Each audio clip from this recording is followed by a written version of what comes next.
USTP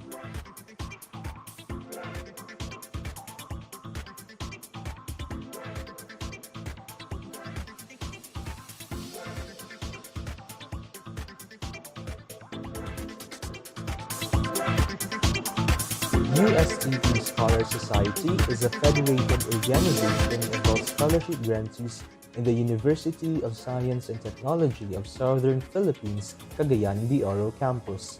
The organization serves as the primary link between the scholars and the USTP CDO Admission and Scholarship Office.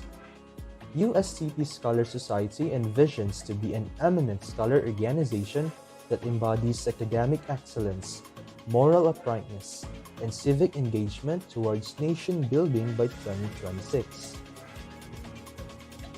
As an organization, USS shall mold proactive scholars through scholastic collaboration and socially grounded activities. The organization aims to provide programs and activities that will nurture the academic capabilities of the scholars. The organization also seeks to develop a well-rounded scholars that fosters a sense of integrity, commitment, and prudence.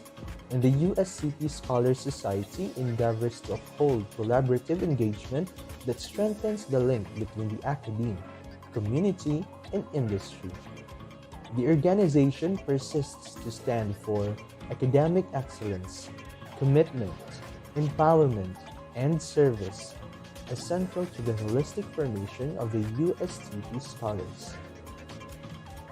The organizational structure is composed of three branches, namely the Executive Branch, Legislative Branch, and Administrative Branch. The Executive Branch is spearheaded by the President and his Vice President, the Executive Secretary, the Treasurer, and the Chief of Staff. The Legislative Branch is headed by the Vice President and is composed of the different scholarship representatives and college representatives. The Administrative Branch is headed by the Chief of Staff and is composed of the different department heads. This is the USCP Scholar Society, trailblazing scholars for the country.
Andam Eva is unity, companionship, productivity, opportunity, fabulous, enjoy, challenge, provider, blessing, sustainable, empowerment.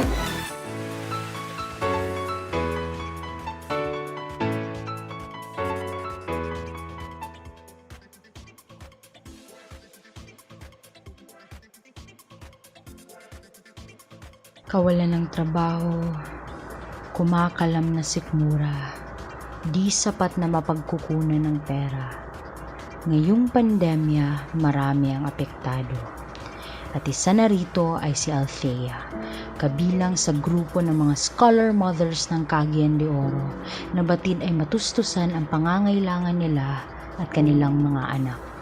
Kaya't inilunsad namin sa Andam Higala ang Andam EBA 2.0, isang skills training at capacity building project para sa mga scholar mothers. At sa tulong ng Andam EBA 2.0, mahigit 38 scholar mothers ang naturuan ng kasanayan at karunungan sa food processing at 15 naman sa kanila ang nakapagtayo ng kanilang negosyo at ngayon ay buwan-buwang kumikita ng humigit kumulang 30,000 piso mula sa 20,000 piso na kapital.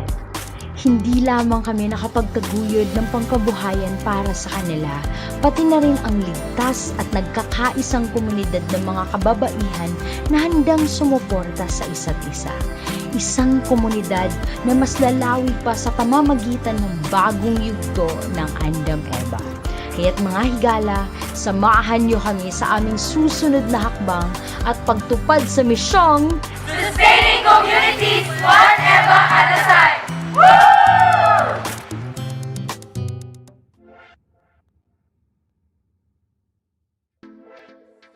USTP Scholar Society is a federated organization of all scholarship grantees in the University of Science and Technology of Southern Philippines, Cagayan de Oro campus. The organization serves as the primary link between the scholars and the USTP CDO Admission and Scholarship Office. USTP Scholar Society envisions to be an eminent scholar organization that embodies academic excellence, moral uprightness, and civic engagement towards nation building by 2026. As an organization, USS shall mold proactive scholars through scholastic collaboration and socially grounded activities. The organization aims to provide programs and activities that will nurture the academic capabilities of the scholars. The organization also seeks to develop a well-rounded scholars that fosters a sense of integrity, commitment, and prudence. And the USCP Scholar Society endeavors to uphold collaborative engagement that strengthens the link between the academe, community, and industry. The organization persists to stand for academic excellence, commitment, empowerment, and service, as central to the holistic formation of the USTP scholars. The organizational structure is composed of 3 branches, namely the executive branch, legislative branch, and administrative branch. The executive branch is spearheaded by the president and his vice president, executive secretary, the treasurer, and the chief of staff. The legislative branch is headed by the vice president and is composed of the different scholarship representatives and college representatives. The administrative branch is headed by the chief of staff and is composed of the different department heads. This is the USCP Scholar Society, trailblazing scholars for the country.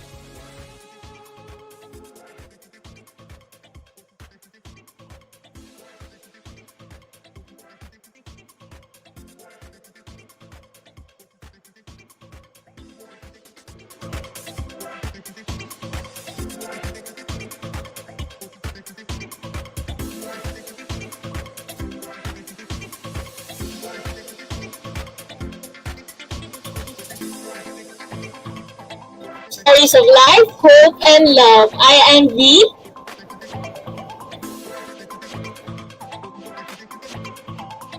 And together with me is Lizy, and this is the Higala Podcast.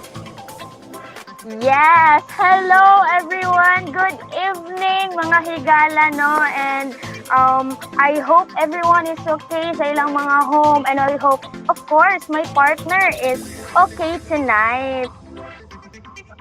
Actually, no, pretty kayo ang ato ang partner karon. Sure lang. Oo, so hello, di ay no sa ato ang mga viewers din so ang 10 million viewers and counting di no. Maayong gabi sa inyo, Higala, no? And little background line, no? Current episode is a very special. It is because Yes. mga viewers karon is dili lang taga-andam Higala or ato mga Higala here in CDO, but then naging mga viewers sa mga gikan sa USTP Scholar Society. Ayan, so pak na pa kayo ang ato ang kwan karon no episode. I agree with you, Vino, na grabe gid kayo ka-special ang atong episode karon because special pod karon naman, V. I know everyone knew it na special ang karon about because we are special. You are special and women are special. Yan. Ayan. Yes. Anyway, guys, keep sharing this live and interact with us, no? I hope mag-comment pod mo kung keep your comments coming because we will appreciate it and of course, we will read your comments then. Ayan. So, of course, food mo. Kung gusto mo pa-shoutout, hala pa-shoutout na mo. Ayan. Oo, no? And of course, no, para sa ato ang scholars, tanaw-tanaw na lang to sa ubos, no, for your attendance. So, call your name, your level course, and scholarship sponsor.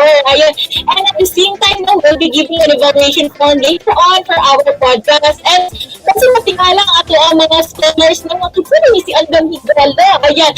So, for information, no, introduce na ko ang Andam Higala, they ay Higala Lizy. So, Andam Higala is a youth-led, non-profit, and volunteer organization for the health and security of the women and children. So, ang aming main advocacy theory is for the women and children's health and security.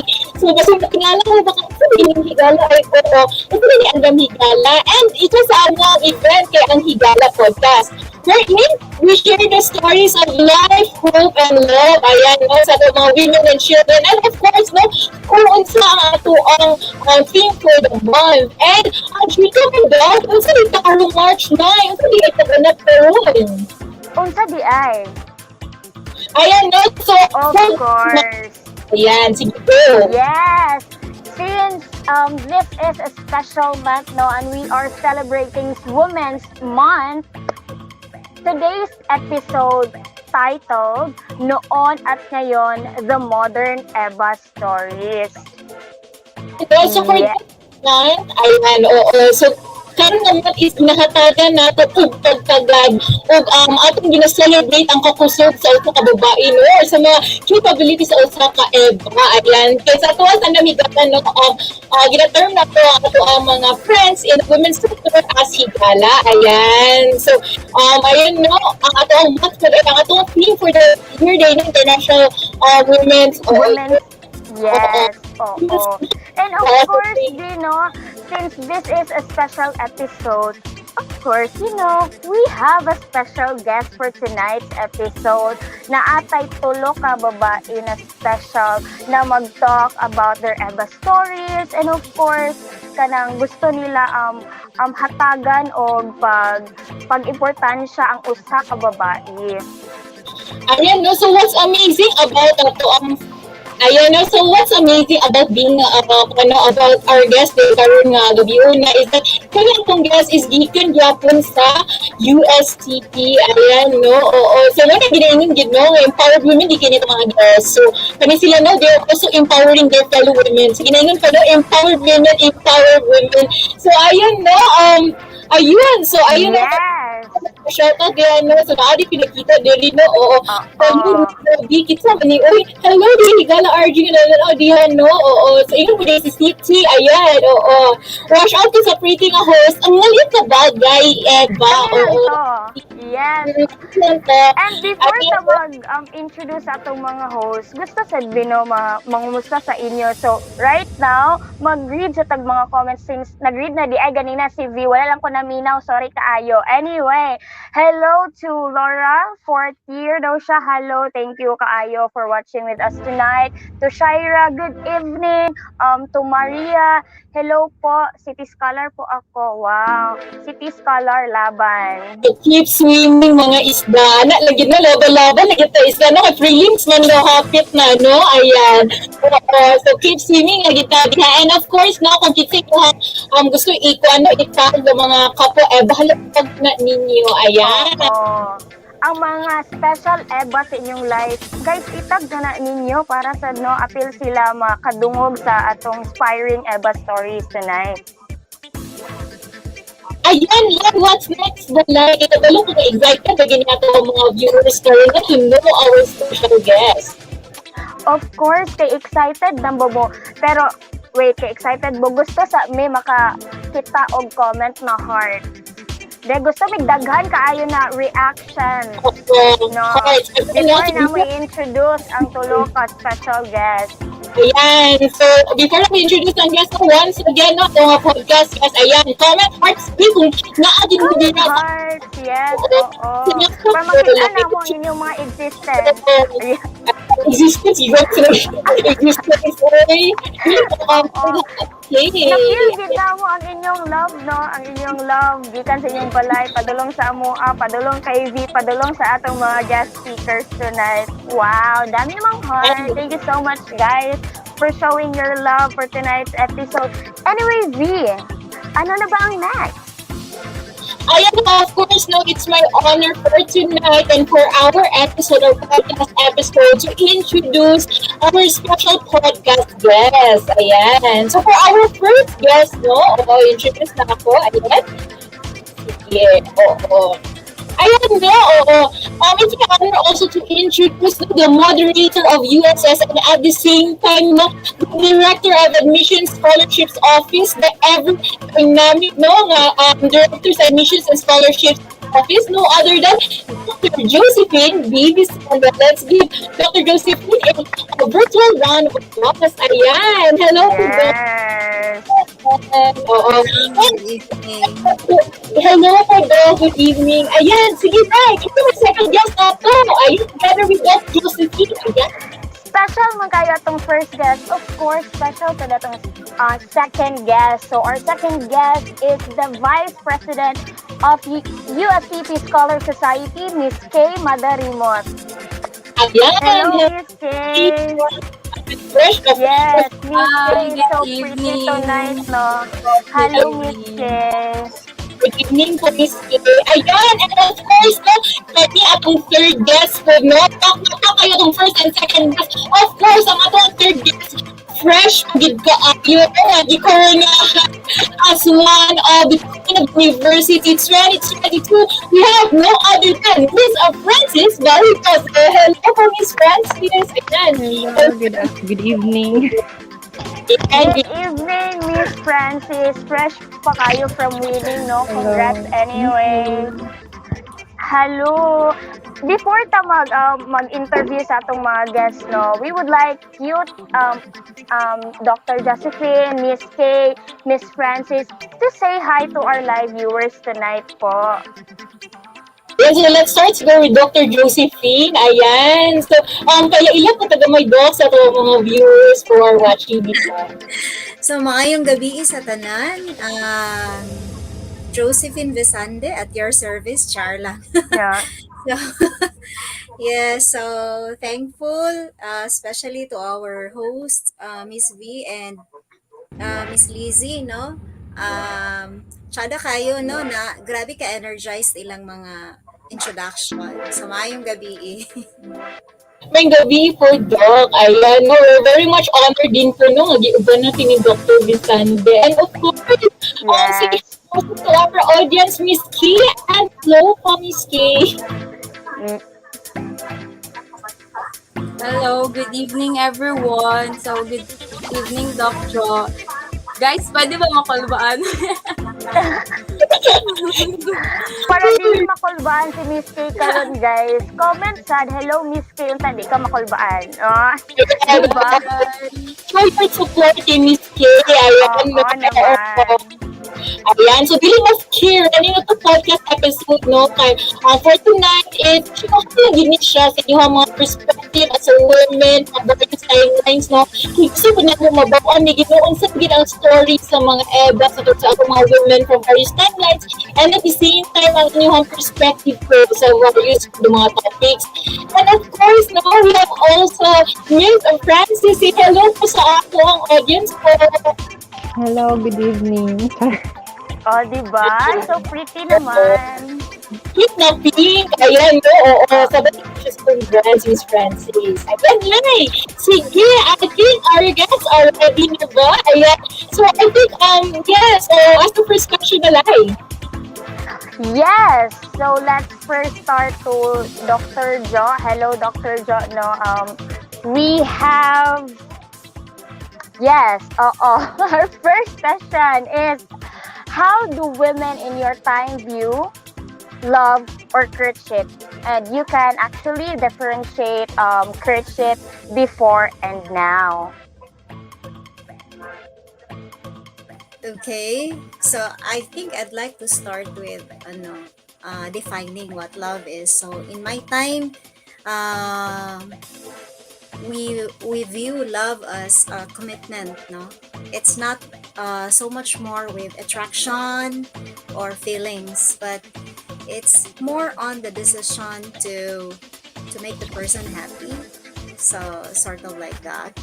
And in terms of courtship, I think we are more conventional. So, murag makeme-keme si babae and magulat siya nga si boy, no? Magulat gid siya nga maingon si boy. So, kung na kay crush before, murag hanggang tingin ka na lang or pasulyap-sulyap ka or something like that. So, I think that's it, no? Ayan, Thank no? you so much, Doc Jo. No, pero we have follow-up question po regarding to your answer na commitment yun ang very important sa love before, no? Pero what do you think the difference of love now na amo ang generation po or sa inyo ha before? I really don't see that there is a difference now when we talk about love, because this is a very I'd say it's timeless and there is no bound. Therefore, the way we defined love before, I believe is the same love that people define this time. It's just that I think it's more on like the relationship. So it's more on saying that love is or relationships this time are taken as love, which shouldn't be really taken as such. Kay murag kung naay relationship diretso na bitaw dayon ka mo label na love na siya, unlike before na murag before you are going to label the relationship, it has to have murag sort of pondering before you can say na love gito siya. So, parehas raman siguro ang atong definitions. It's just that we are like misled kay sa ato kung nanay relationship automatic na iano nato na as love, no? So I'm speaking of the romantic type of love, because we know that there are several types of love then. So kana lang siguro. Thank you so much, Doc Jo. Ayan, no? So, yes, go ahead. Yes, go ahead, V. Ayan na, so tsada gititong gingon ni Dr. Bisandro dun sa ilahang panahon, klaro ang definition sa commitment when it comes to love, no? Oo. So sige, kung gusto mo commit sa ako, dili mas clear dyan. PM your number sa ako. Oo, sige, gidayon yung scholar, get pa, ayan. Tanggalin yung scholarship, V, magtarong ka, ayan. So, ayun na, thank you so much, Dr. Bisandro. No, that's really refreshing to know, no, nga. Mas hindi ako, before, no, grabe ang value sa commitment when it comes true love mo. And then ang women dun sa una is, kanang medyo ulawan pa, ayan. So what about po ba sa ato ang karon nga generation, no, in the perspective of Miss Francis and Miss Kay. Sa atong aba, unsay difference ba sa love sa in the perspective or in the viewpoint of a woman, no? So I think we will start with Kay, then to be followed by Miss Francis. Hello, good evening. So, for me no is I think nag-differ lang sa way or kanang right now man good is we have social media, we have technologies, especially right now that we have pandemic, so murag dili kayo nakakita sa uban tao like face to face. So there is really kanang murag, I think there is a disadvantage kay kanang kuan bitaw like feeling mo kanang for me is kanang there are like for example someone sa a stranger kanang mag-pop up sa akong messenger, tapos feeling na ako kay murag basig gipuringan lang ni na tao kay wala man sa gid siya kaila sa ko na bitaw. So I'd like to like kanang maybe if I go to kanang compare na ako siguro sila kanang mag-prefer na ako like before, like I want to experience katong mga harana like kanang letters yung bitaw like yeah, pero actually wa pa man ko ka-try guys. So mo to siya, but I think siguro pag makita na sa gid nimo ang right person is kanang wala na sad siguro kanang kuan bitaw brag mo na gid ni ang true love, no matter regardless sa time and regardless sa kanang unsa nga ways kaya ang pagkuan basta kay siguro pag right person na gid. And I guess wala pa sad na nako siya nakita, so far wala pa ako ka-experience. Ayan, Yes. Kay, Thank no? you so much, Miss Kay. Oo, merong mga technicalities na nahitabo, no? Pero anyway, true gid kaayo itong giingon ni Miss Kay, no? Na I think everyone I want to experience then to be harana and kanang sincere na courtship bitaw just like before. And next up is Miss Francis. Hello, good evening. So, di ko correlate sa mga relationship no about kay wala pas pud ta. So I believe na we have our own definition of love, whether it's for our family, friends, or loved ones. And as time goes by, our definition of love changes yun. So just like now, we're experiencing the global pandemic. So this makes us treasure and also value the people around us because during our darkest time, they're always there to comfort and guide us. So sa ko ang side is, I'm so thankful no kay I experienced the first-hand love good sa akong family. So mo tong di na ko galok pa sa lain pa nga love or enough na sa ko ato. If naapay ubad, then bonus na lang. Ayan. So, thank you so much, Miss Francis, no? So, again, no, makita kinakasyon ang difference, no? Sa ingon pa ni Miss Kay, ang love nga sa ilahan, no? Sa ilahang perspective, naging mga harana sa unang panahon, no? Power kaya mga harana. Karoon na kayo, mga chat na lang na FB dating, laban nga sa itong mga FB dating. Of course, good ma'am, no? Siguro for the 3 guests nato, no, I would like to ask, what are the 3 things ba nga nakakita ninyo nga difference in inyong time when it comes to experience sa mga women or kanang sa inyong mga period is let's say different things nga inyong nakakita when it comes to mga experiences sa women. So, are there any wins and losses sa mga experience sa mga women sa inyong time or unsa ba yung mga emerging issues siguro or top 3 emerging issues and at the same time top 3 uplifting siguro nga stories sa inyong mga different periods. When we talk about women, ayan. Like, unsa ba yung women sa inyong panahon, unsa ba yung women sa karon, ana, so what's the difference po ba? I think we could go with Dr. Josephine, then to be followed by Miss Kay and Miss Francis. Okay, so speaking about challenges, I think the first one, no, during our time was the restricted freedom. I mean, our freedom was not really just like the freedom that you are all experiencing this time. So, like the choice of courses that we are going to take in college, and then work as well, and even the activities. So, for example, if you wish to indulge in sports, it's like if you wish to go for, say, football, maybe that's not really for women. Unlike this time, you can just choose any kind of sports you like to engage in. And of course, definitely in the courses also, no. And then also this one, no, although it's not in my time, but it's in my sister's time. But I was a witness, like in the family. My grandfather would say my sister shouldn't have gone to college because she's a woman anyway, and so a woman will just get married. So sayang daw kuno kaayo ang imong degree na nag-college pa ka pagka human nagminyo ara manggod gihapon. So I think in my time also, there was really this very strict issue on who's going to be the breadwinner of the family. So dapat ang papa or ang husband yun mo gyud dapat mas dako og sweldo, mo gyud mas magtrabaho.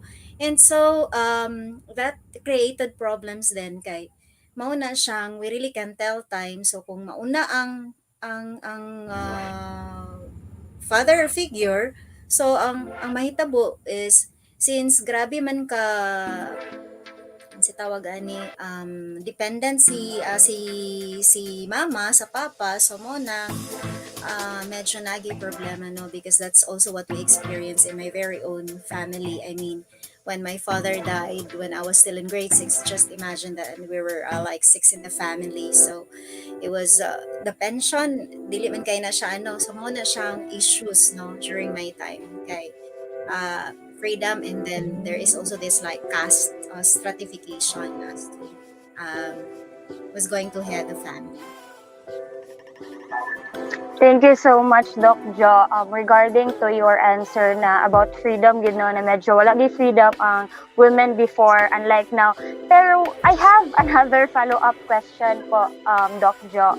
Do you think women is a great leader since you have said ganina na murag naa sa inyong family ang dependent ra kaayo ang imong mother to your father? Do you think na women is a great leader or a great provider po?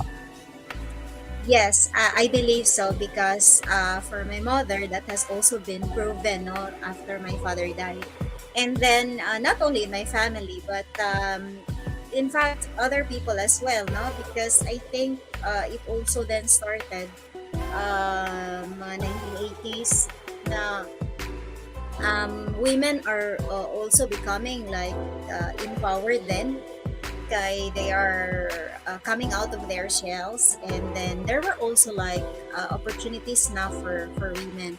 Although I would say that in terms of leadership, I think the society was still very reluctant to like toss up a female leader.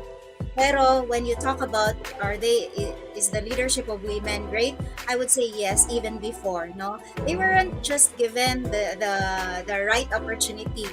But I'd say when a woman is given the right opportunity, then she can really be great, no, at par with the men who are also great leaders. Ayan, thank you so much, Doc Bisande. No, tsada kayo itong giingon ni Doc Bisande, no, nga, when women are given the chance, no, or the opportunity give na to have what they needed to flourish also, no, they have the capacity to do so, even in leadership, no. So, really good question actually ang gender. Ang question is ang opportunities, no, if naabagin opportunities no do kahatag po sa women. Thank you so much for that, Dr. Bisande, no.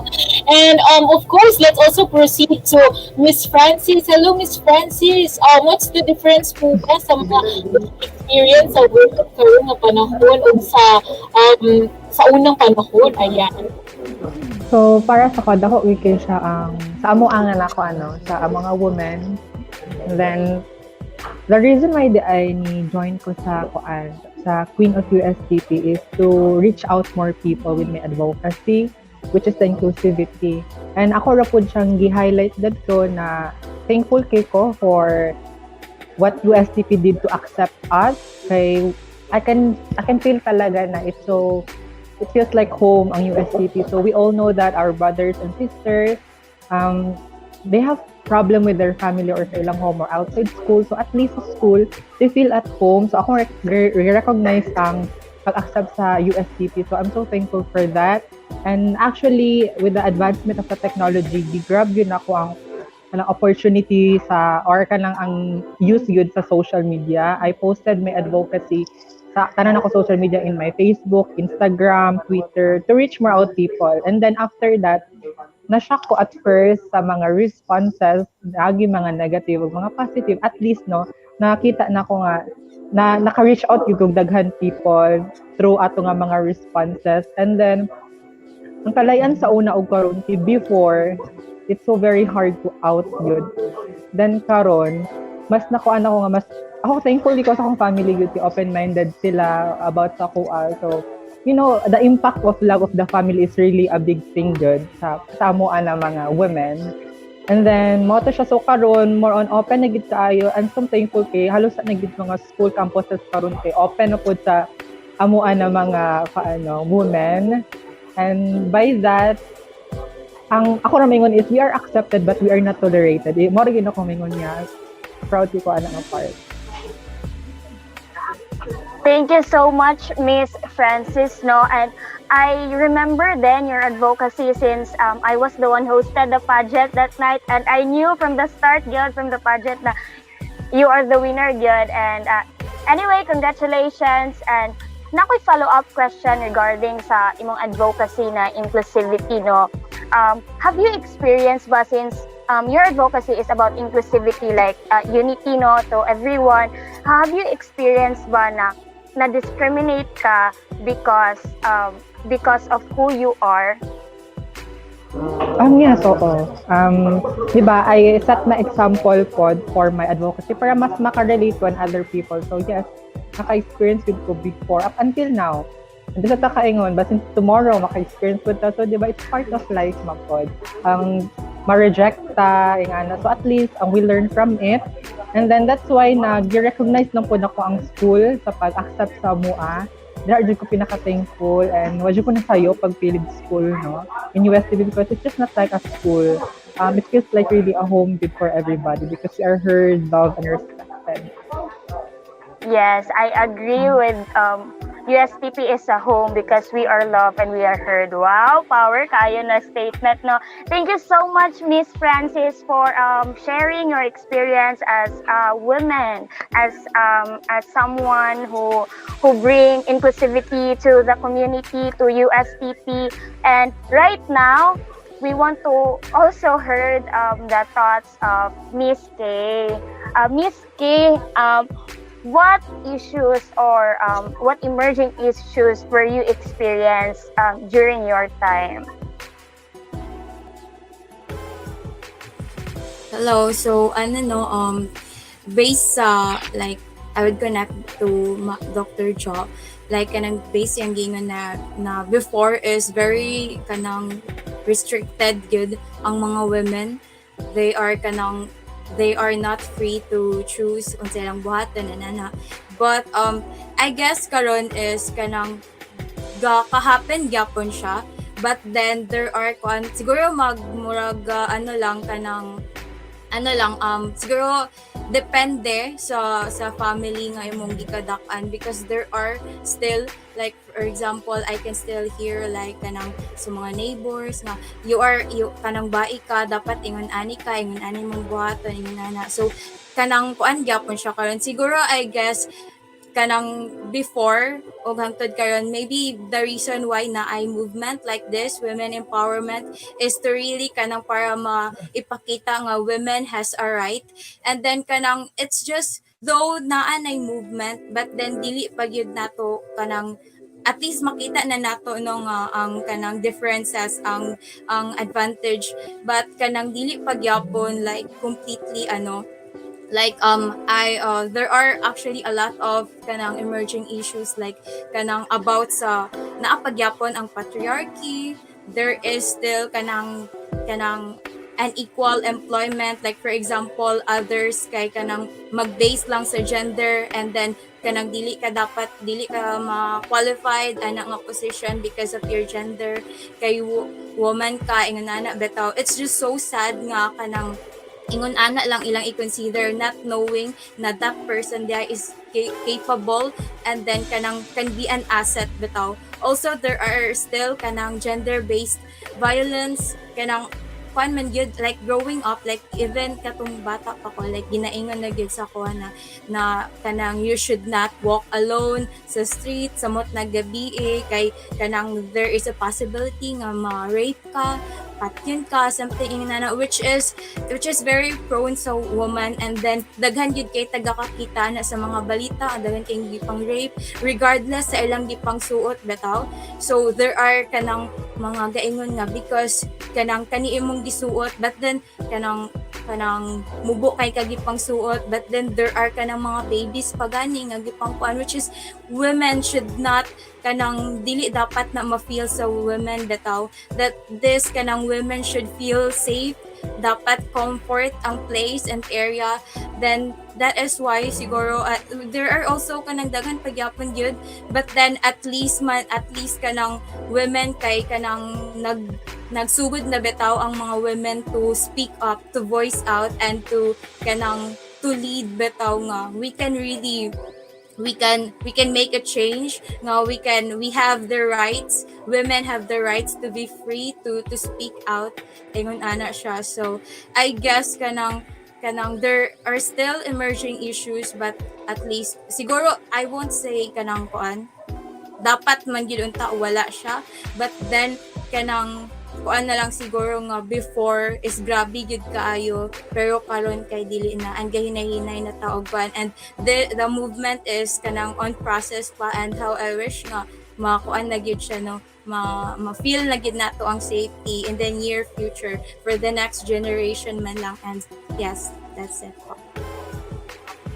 Thank you so much, Miss Kay. No, I agree with your statement na women should feel safe, and I agree with your another statement, which is katong women have to do this and that. As a woman, we need to do this, we need to do that, and we think na dili man dapat do. So I have follow-up question about that. Do you think we need to still practice gender roles, traditional gender roles?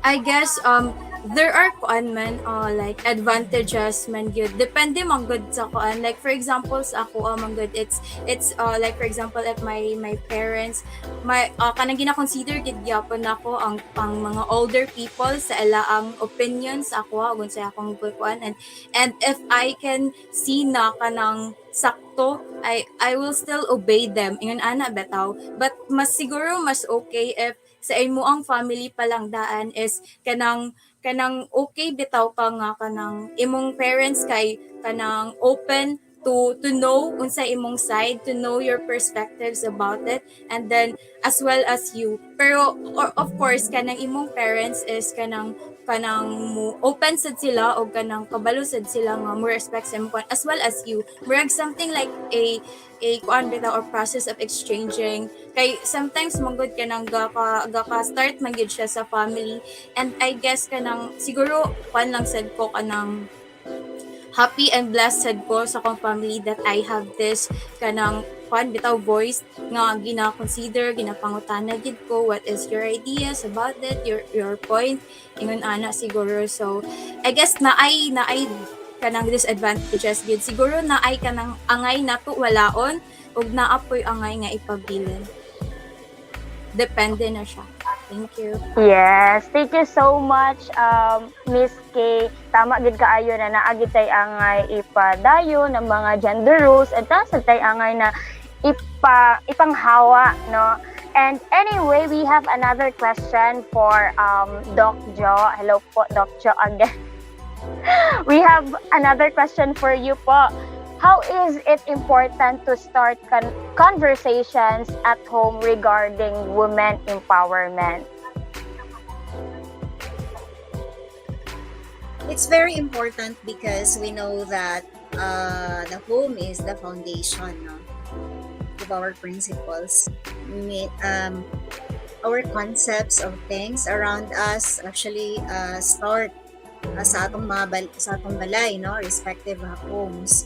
So mao nang when the communication is open, I think that was also what Miss Kay shared to us earlier na kung open sa balay pa lang daan open na, so ang imo pong perspective sa society will also be that ano that broad, so you'll be able to like take in mga differences kay again, no, sa balay pa lang daan ginurture na nimo nga ang usa ka tao is dapat yang una-una should be that dili ta parehas tanan og beliefs, dili ta tanan parehas og ideas, and then the also the truth and the fact that naay babae o naay lalaki na mga nilalang sa kalibutan, meaning dili ta parehas og gender, no, so ano siya. Especially karon na naabot tayo not only duha na lang, no, karon ra ba kay daghan na tag genders na naman tay LGBTQ nga Yes. so nana pod isa, no, isang I think mas widen ang atong perspective. Yes, thank you so much, Doc Jo, no, for sharing na it is important good to be educated when it comes to women empowerment. And may we ask again, Miss Francis, for your thought about it po? Okay, para sa kuha, let's really normalize the conversation of sharing our problems. Though I know na naagi mga people nga introvert or napayoban extrovert, ang sa kuha pod nga side is, akong family, I'm so open, ma'am pod. And then, akong brother and sister is dili po sila open. So, more grabe ka sa ka-challenge bitaw, knowing that, kanang, sa ibang tao, pa ni mo bawat ilang problem. Then, hantod nga, murag, hinahinay lang na ako build up ang among relationship ako mag-igsuon. And then, abot sa point na kanang, open na po kaayo ni. So, it's really, kuan yun, no? Mas grabe ko ng impact pa sa mag-start siya sa family, ang kanang i-normalize ang conversation kay sa laing tao, na-open na po to kay like pag join ako sa pageant, first time to na ako. And then, I'm really stick to my core. Nga nung i-appeal ko ito nga pageant is to reach out more people. So, normalize conversation, like telling your problems or stop your friends, how are you, like that. Okay, ako po na siyang na discover pod or nakita sa mga scholar na nasa school na nag-online, kamustahan sila. Like grabe ka siya nga movement, no, na para kanang maka-cope up ta sa ato ang mga friends, like, knowing na naanda din sila gipang bati. So it's really important yun na to normalize na the conversation, but let's be sensitive enough pod sa uban kay naayod uban na digid share. So maot na siya. Thank you so much, Miss Francis, for your thought about that, no, that it is important to normalize discussion about women empowerment and need to be open good first. Mugid na siya ang atong base bitaw if mag-open kita first sa atong family. How about you, Miss Kay? I agree with Doc Jo and Miss Francis, no, like there is really an important good, like kanang as well ay sa giingon lagi ni Ma'am Jo nga kanang ang family mo foundation, that is where we started. So kanang makaapekto magid ang perspectives or ang relationships sa family sa paggawas nimo outside home, like if kanang dili ka open, if dili or something like kanang dili gina consider imong feelings or imong ideas sa imong family, there is a tendency nga kanang of course mahadlok sad ka. For example, kanang for the members of the LGBTQ, like kanang mahadlok ka mo pagawas kay kanang wala pa gani nila nahibaw-an og unsa imong gibate, wala pa gani nila nahibaw-an who you truly are, kanang ginakuan na kanila kay close ang ilaang, close minded sila. So kanang siguro kuan kanang it is really important kay yes, as well as sa akong gingon is maka-apekto gyud siya, and then makuan sad kanang growing up. Okay, for example, if this is the perspectives of your parents, like about ani nga topic, pwede sad nimo siya ma-acquire, pwede sad siya ma-instill sa imong una-una nga, ay mauni ang sakto, ay ingon ani akong buhaton because mauni lang ginaingon, which is pag outside sa paggawas nimo kay ay there is a different perspectives day nga ay mao day ni ang sakto, which is kanang I am more comfortable ani nga kuan outside. So murag ingon ana bitaw, so there is really a kuan dapat gyud i-emphasize ang kanang open conversation sa family inside home. Ayan, thank you so much, Miss Kino. So, try to give usually, no, to summarize the points also of our podcast guest, no, it's really nice, no, to normalize conversations when it comes to women empowerment, even at home, no, kaya kung siya give home, sa palay pa lang, super na ginato ang ngayon ani ng conversations. And since we've been talking about women empowerment, in your own perspective po ba, Doc Jo, Miss Kay and Miss Francis, how do we define, or in your own perspective, how do you define women empowerment po ba? So I think let's start with Dr. Jo, then to be followed by Miss Kay and Miss Francis. Okay, I think it shouldn't even be termed as women empowerment, no, but gender empowerment. Okay, when we talk about empowerment, this is more on, so particularly for women, it is more on the openness and sensitivity. So when we say openness to the possibilities that a woman can do, no, in all aspects of her life. So be it in education, be it in relationships, be it in even in physical. Okay, so those possibilities, openness, and then sensitivity as to what are the things that a woman can do and a woman cannot do, because whether we like it or not, there are really limitations, including our biological nature. Okay, for example, kung it really something would really require mga muscular activity, we can only do that much. So I also wouldn't go with the idea na dapat mag-compete ka sa men. But it's just that we know which the things that we are capable of doing. And so, and more importantly, when we say empowering women, I've mentioned the sensitivity of our roles, no? Of our roles in the society, and especially that role that women are supposed to be the light in the community. I think that's the most important kuan gyud kanang role sa women sa world, to be a light, kay we are naturally really the light of the world. So that's all. Thank you. Yes, thank you so much, Doc Jo. Yes, I agree. We all agree, no, na we are the light. Women are the light of the community, and also, no, it is important. Sad na reminder ni Doc Jo na we shouldn't compete to men. We shouldn't compete. Or to them na mas grabe gid tag makaya or sila bakaha. We all have rules in society, so women are special, and of course, men also. And again, we want to hear the thoughts of Miss Kay. Thank you. Ayan, no, I think Miss Kay is not around. So let's proceed with Miss Francis.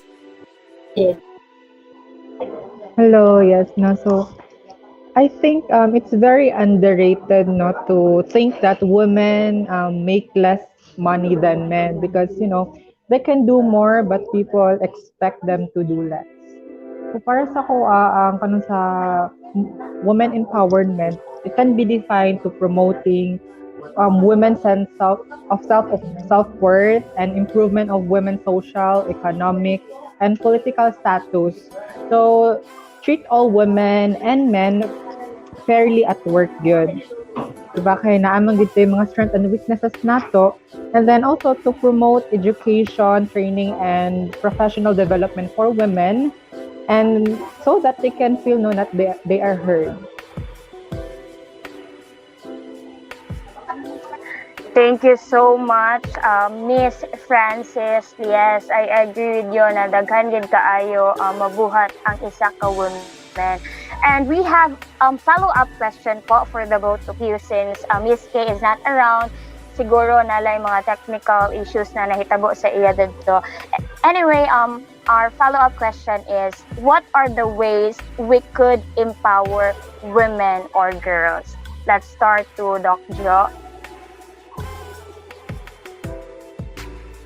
Siguro the one very good way to empower women is to be a model yourself, no? So to model to them what a woman can do in terms of what Miss Francis earlier shared, no, na in those aspects, whether it be in the improvement of our economy, of our education, and all those other stuff.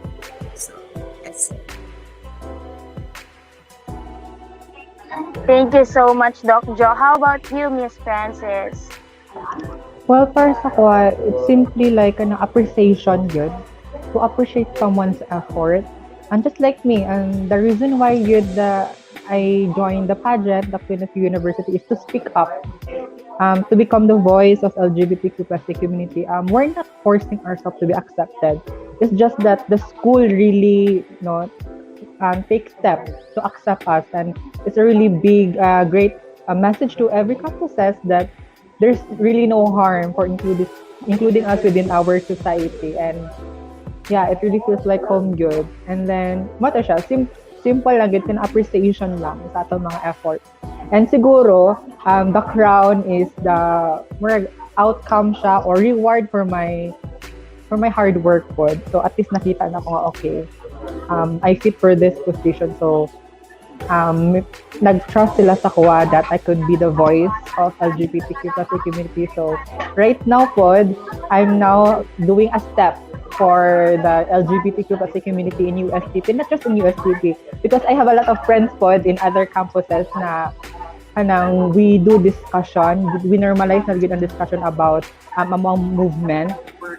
Dili siya movement na to force ourselves, but movement to recognize the efforts of the school na pag-accept sa mo. Wow, thank you so much, Miss Francis. No, to summarize their thoughts, no, as a woman, we need to become a model to empower another woman. Yes, since Miss K is here na, we can ask question na about the question ganina. Miss K, the question is, what are the ways we could empower women or girls?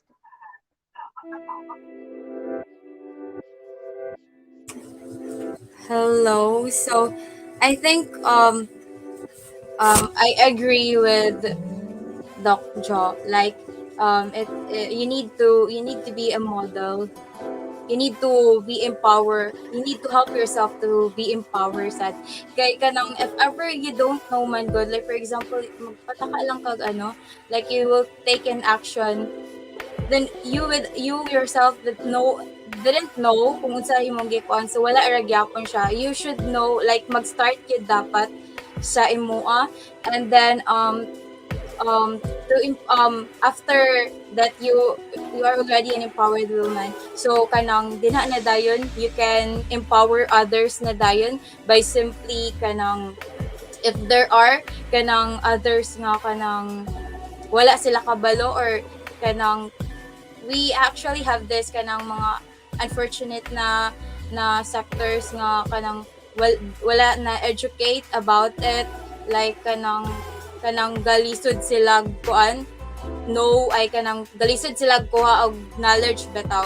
So I feel like kanang there is, if na ay ingon ana nga mailhan nako or something, then I am willing to kanang to inform her that ingon ani siya, there is this kind of thing, and to educate her. And also kanang I will kuan kanang by simply sad kanang telling that person na you can be you, you can be as who you are, kanang you can kuan you, if ever you have that platform, you can use your platform in order to kanang ang uban bitaw kanang amplify your voices sa others, kay kanang we dili man gid nato gakakuan kanang possible gid siya, and the reality gid siya nga ang other people is wala gid kabalo about ani. So there is kanang education gid about ana, that must be the first. And then also kanang kuan taking actions like promoting, pwede sa ta mag-promote women empowerment, ingon ana siya.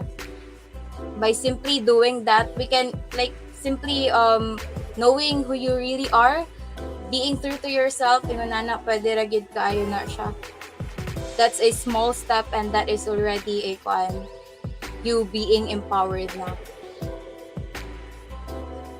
Yes, thank you so much, Miss Kay. And for our last question, no, magdanhin na gid ta taman. We do hope na taas-taas pa mong time with you guys. But sadly, this is our last question for our 3 guests. So our last question is, what is your message to the EBAs or women watching to our podcast tonight? Let's start with Doc Jo. I think it's know your worth and shine. Simple as that. Know your worth Yes, know and your shine. worth and shine. Thank you so much, Doc Jo, for being with us tonight, no, for sharing your experience as an EBA, as a woman, and as a leader. And of course, we need to hear our Miss K. Ano lang, be who you are, and kanang ayaw mo kahadlok to speak up, ayaw mo kahadlok nga kanang mag-believe nga I can make a change, because kanang dako gid kayo kag impact, and as young as you are, no matter what is your gender, no matter unsay mong edad, pila mong edad, kaya gid kayo nimo maka-make a change, na dili man kanang dako nga changes, but pwede na gid kayo mag-start ka sa imong palang daan by knowing who you are, by knowing your worth, and mo to siya. And I hope kanang when makakita mo others nga kanang empowered women is ma-inspire sad mo, and kanang mo to siya, if ever kanang naay other women na need of help, go guys, help, and let's uplift one another, and let's go for women empowerment. Yes, thank you so much, Miss K. No matter who you are, be who you are, and you can make a change. Thank you so much. How about you, Miss Francis? Well, para sa ko is to be yourself, girl. Believe yourself, believe what you can do, and also self-worth. It really starts within ourselves, good, para mas easier ang pag-uplift sa other women, no? So if you know your strengths and weaknesses, you can step up, good. Maka-elevate it ka in life. So lastly, surround yourself to people you love and care you most, because if you're surrounded by those people, you will never go wrong in life, good. Wow, thank you so much, Miss Francis. No, you are you can be yourself. Wow. Anyway, thank you so so much to our three special guests for tonight's episode. No, we are glad na naamot tonight and sharing your experience as an empowered woman, as someone who became an inspiration to USTP community.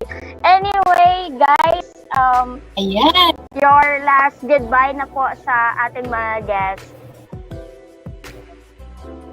Sige.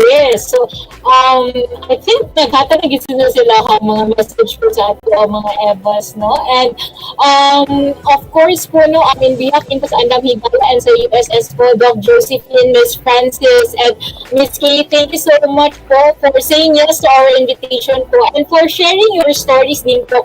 Like, sharing your stories, empowering stories, no, sa inyong panahon, at the same time, no, sharing also your tips, no, as to how we could also empower our fellow women po.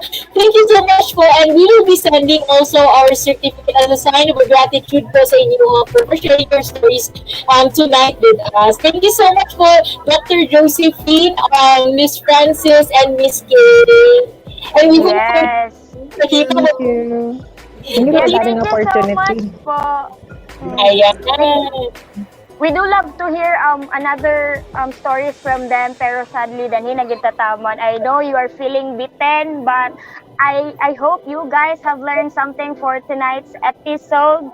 And of course, since I know you are all thankful sa atong three guests, comment heart again. Ayan, sige po, sa tuwang guest, sige, comment heart. Or, of course, no, if you have learned something also from our guests, no, don't forget also to share it or to post it via your Facebook accounts and tag Andam Higala. And at the same time, use the official hashtag episode 11 and hashtag Andam Higala and hashtag Higala Podcast. Ayan, puro na puno kahit sa ito ang mga kuan, no. So, for tonight, Lai, to recap everything, ang saan mo ang pulit for tonight, Lai? I think I would like to simplify my pulot for tonight's episode, no, na being an empowered woman is being yourself. Inana lang kasimple. Being who you are is becoming an empowered woman. Na if you know yourself, if you know your worth, then you know that you are an empowered woman. How about you, Miss V? Actually, no, siguro saban ko na itong ako, ang viewers is din tanan na women. And ang tsada po na highlight to ako sa talk, no, is that regardless of your soul gene or say mga sexual orientation, gender identity, and expression, you could be allies also to our women, no, and also, no, to empower also other women, no. So, regardless sa unsa ka, no, sa imong soul gene is, you could also be an agent also, no, in empowering women. At the same time, actually, nabigay ko na ito sa ato mga guests, no. Grabe ako mga note-taking din, no. And try to mga, know yourself worth as a woman, no. And bakit siya, no, sabi, it's really empowering. If ikaw would, for yourself, is you know that you are empowered, you have know yourself worth, is empowering. Try also empowering also other women, no. So, I think that's it, no? We hope, no, you have liked today's podcast episode. And of course, no, ang ako din giingon, no, mag-share na po dahil ko kung kita di ang ato ang winners. Ang shit naman. You have an announcement, Mandy Ivy. Since we posted ganina, post what post is that, gani? Ayan. Of course, no, we have posted, no, ang kaning ang pagmat kagahapon, no. Ayan sa atong USS nga FB page, no, regarding sa ato ang when is women empowered, no, question. So, kung sa na tumabawaan ko kanang sa empowered ng women, no. And then, of course, no, is mahatag ka premium Canva account and Grammarly account. Ang Laisha naman. Laisha kayo price. Laisha kasi. May pag-ni-appeal ko, V. Kung ina naman di ay ang prizes. Ayan, no, nag-agree, ayan, for our Evas man. Also, no, you can see that when you sila inputs, no, ang ato po mga nag-share sa ato ang nag-share sa ato ang or answer, no, sa ato ang question. So, ayun na, it's a great joy no also to award our winners para sa atong premium Canva and Grammarly account no for 1 month. And of course, no, yes, may siyang atong poster no, ayun. And of course, no, congratulations to Mr. John David Cruz Oran. Ayan, no, pak na pak. Abi ang answer na, binibini Pilipinas, ito ayo ang answer. And On of Miss course, Universe. oo, and of course, sa mga winners, please na PM also, no, screenshot this one, SS123, mga higala, no, kung naman mo dira.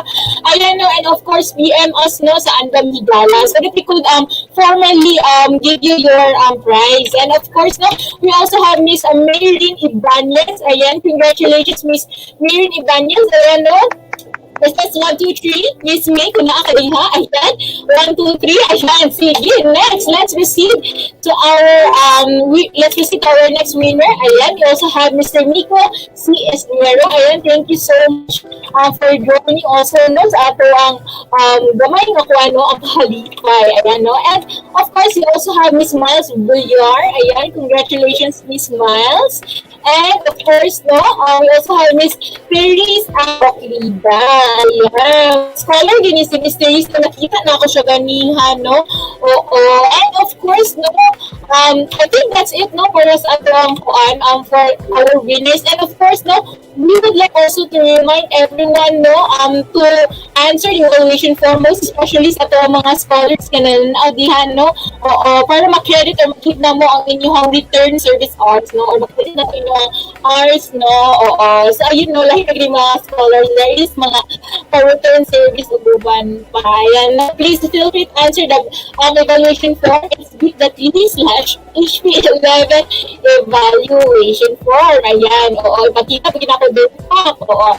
bit.ly/HP11 evaluation form. And I think that's it, Nay, no? Once again, no, thank you so much, mga higala, for joining us tonight. Ayan, and please also share us some love by liking our official Facebook page. Ayan, sige, Yes.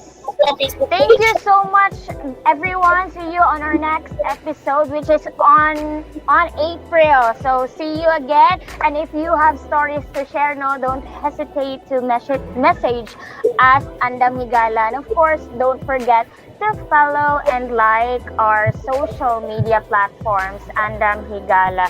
And again, this is Lizy.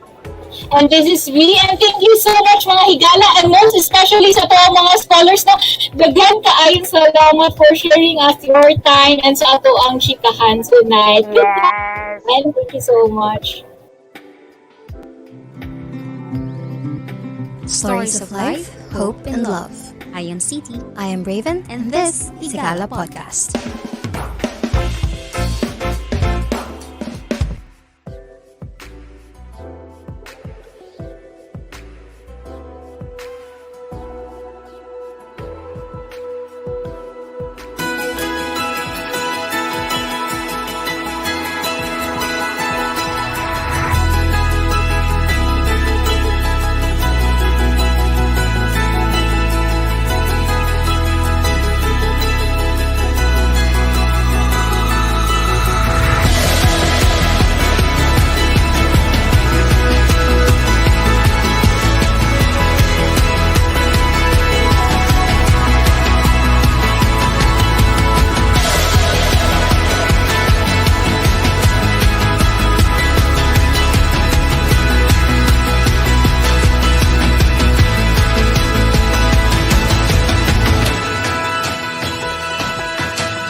USTP Scholar Society is a federated organization of all scholarship grantees in the University of Science and Technology of Southern Philippines, Cagayan de Oro campus. The organization serves as the primary link between the scholars and the USCP CDL Admission and Scholarship Office. USCP Scholar Society envisions to be an eminent scholar organization that embodies academic excellence, moral uprightness, and civic engagement towards nation building by 2026. As an organization, USS shall mold proactive scholars through scholastic collaboration and socially grounded activities. The organization aims to provide programs and activities that will nurture the academic capabilities of the scholars. The organization also seeks to develop a well-rounded scholars that fosters a sense of integrity, commitment, and prudence. And the USCP Scholar Society endeavors to uphold collaborative engagement that strengthens the link between the academe, community, and industry. The organization persists to stand for academic excellence, commitment, empowerment, and service as central to the holistic formation of the USTP scholars. The organizational structure is composed of three branches, namely the executive branch, legislative branch, and administrative branch. The executive branch is spearheaded by the president and his vice president, executive secretary, the treasurer, and the chief of staff. The legislative branch is headed by the vice president and is composed of the different scholarship representatives and college representatives. The administrative branch is headed by the chief of staff and is composed of the different department heads. This is the USCP Scholar Society, trailblazing scholars for the country.